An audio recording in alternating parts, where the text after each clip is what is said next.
तक नहीं पहुंचाती जिथे तक वालदैन की खिदमत पहुंचा छड़दी। लेकिन मसला यह है कि जदों तक जिंदा होने एहसास नहीं हुंदा, जदों टुर जांदे ने उदों एहसास शुरू हुंदा है काश काश मैं एवें कर लैंदा, काश मैं एवें कर लैंदा। वजो है आपदी बोलो तो सही ना यार। एक अजीम हस्ती दा जिक्र है, माए रहन वाले यमन दे ने, जमाना उन्होंने वैसे करनी दे नाम तो याद करदा। कितना बड़ा मकाम सहाबी दा। इजाजत मंगी या रसूल अल्लाह, मां बुढ़ड़ीए मैनू इजाजत दे दियो, तानू एक बारी जियारत कर लावां, तुहाडी जियारत करना चाहना। मां नबी नहीं है कि उन्हें संभालने वाला कोई नहीं, इजाजत दे दियो।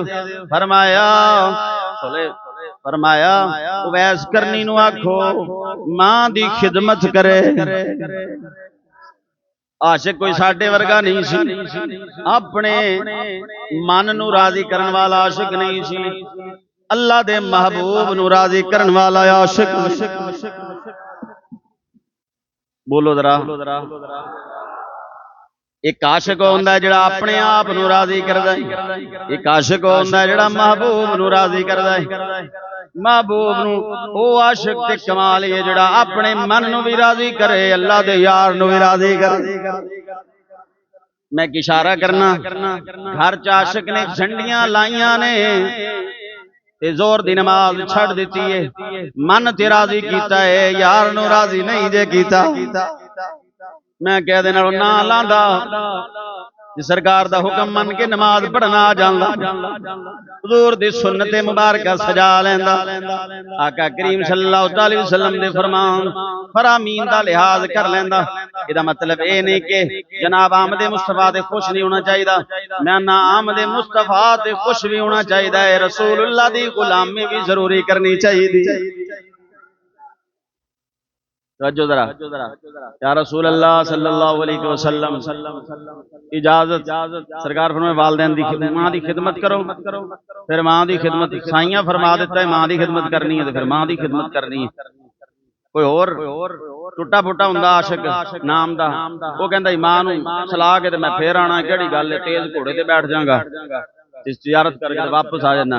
लेकिन आशिक दा नाम वैसे करनी सी, उन्हें आख्या साइया फरमा दिता है मां की खिदमत कर, मेरे वास्ते सारा कुछ है, बस इशारा करना वाकया सुनाना मकसूद नहीं। फिर होया कि साहबा फरमाते ने कदी मौज दे अंदर आके अल्लाह दे नबी ने मदीनियों बाहर तशरीफ लैके आना, ए जनाबे वाला कुर्ते दे बटन खोलने, चेहरा मुबारक यमन वाल करना, ते यमन वाल करके सरकार ठंडे ठंडे सांस लैने, नाले साह लैने, नाले फरमाना मैनू यमन वालों रहमान दी खुशबू पई आंदी। आशिक सच्चा होवे वसदा जिथे भी होवे, सरकार फरमाया साडा होवे जिथे भी वसदा होवे, इंज समझे असीं ओहदे नाल ही आ। तवज्जो जरा करना, सहाबी नहीं जे वैसे करनी, ताबी ने हुजूर दी इजारत नहीं कर सके ते सरकार ठंडे सांस भरदे ने, फरमांदे ने मैनू यमन वालों रहमान दी खुशबू पई आंदी है। एक रिवायत मैं पढ़ी है ओदे अंदर हजरत उमर ते हजरत अली दोवां दा जिक्र है, एक रिवायत दे अंदर कल्ली है हजरत फारूक आज़म रज़ी अल्लाह तआला अन्हु जिक्र है, दोवां दा मान लो एक दा मान लो। सरकार साहबा नू फरमा रहे ने ए मेरे साहबा अगर कदी मौका मिले, ए उमर कदी मौका मिले उवैस कोलों अपने वास्ते दुआ करवा ले।